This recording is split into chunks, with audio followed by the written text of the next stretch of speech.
السلام عليكم ورحمة الله وبركاته. عاملين ايه يا حبايبي؟ وحشتون. صلوا على النبي يا حبايبي عليه افضل الصلاة والسلام. النهاردة بقى جينا السوق بتاعنا، عايزين نشوف بقى المشتريات والاسعار اخبارها ايه. الاسعار حلوة جدا يا جماعة. المانجا رخيصة خالص، يعني ال3 كيلو ب100. جبت كيلو ونص، جميلة جدا.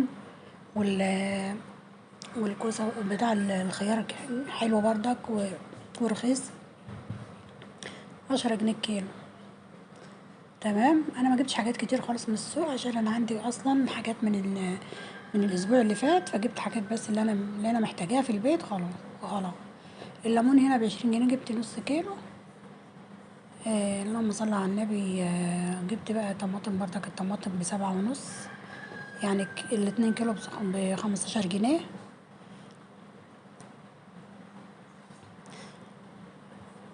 جبت كيلو بس عشان انا مش محتاجه، انا عندي كنت جايبه طماطم، عديت طماطم وعاملاها صلصه، يمكن صورتها معاكم. وربطة الشبت ديت الخضرا ديت ب10 جنيه.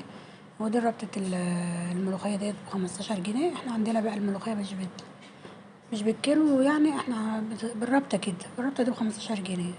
ان شاء الله هفرزها معاكم، وان شاء الله هتبقى خضرا، يعني من اول لاخر لغاية ما تيجي تطبخيها ان شاء الله هتفضل خضرا، مش هتسمر منك. يعني هعملها طريقة حلوة قدامكم ان شاء الله باذن الله. جبت السمك بقى، جبت كنبيت وجبت سمك. وعندنا بقى في ناس بتحب الكنبيت وناس بتحب السمك. جبت بقى يعني دول ب120 جنيه. جبت بقى حاجات للمنظفات، يعني دي حاجات منظفات بقى بحتاجها يا حبايبي في الوصفات اللي انا بعملها. ده كيلو الصابون السائل ده ب10 جنيه. وجبت سلك برضك عشان الألمونيا، بحتاجه طبعا في الألمونيا. الصابونة المريحة ديت ب13 جنيه. واللوكس طبعا انتوا عارفين اسعاره، كيس ب5 جنيه. وجبت زهرة كمان. ده كل الوصفات بحتاجها انا بقى في عمايل الوصفات. بعمل منه صابون سائل، وبعمل صابون للغسالات بتاع مسحوق الغسالات، وصابون البشرة، وكل حاجة بعملها. فبجيب حاجات كميات بسيطة كده على قد يوم السوق عشان بحتاجها. تمام يا حبايبي. وده صينية فراخ بالبطاطس، بطاطس بالفراخ. ده في فيديو تاني حطيتها هنا عشان الفيديو بتاعي كان صغير وكده، حبيت اكمله. ده يوم تاني يعني. جيت هنا جبت الفراخ، غسلتها حلو ونقعتها حلو بالدقيق والليمون. وجيت عملت هنا تتبيلة البصلة وقرن فلفل حامي وتلات اربع فصوص توم. والبهارات بقى بتاعتك، بابريكا مدخنة وفلفل اسمر وملح وسبع بهارات، كل اللي انت عايزه تحطيه براحتك انت بقى. غسلت البطاطس وقشرتها، قطعتها كده دواير وايه. طبعا هدعكها كده بالتتبيله بتاعتها.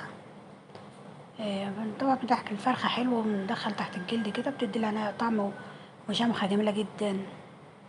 البصل بالفلفل الاسمر من البهارات دي بتخلي الفراخ في حته تانية.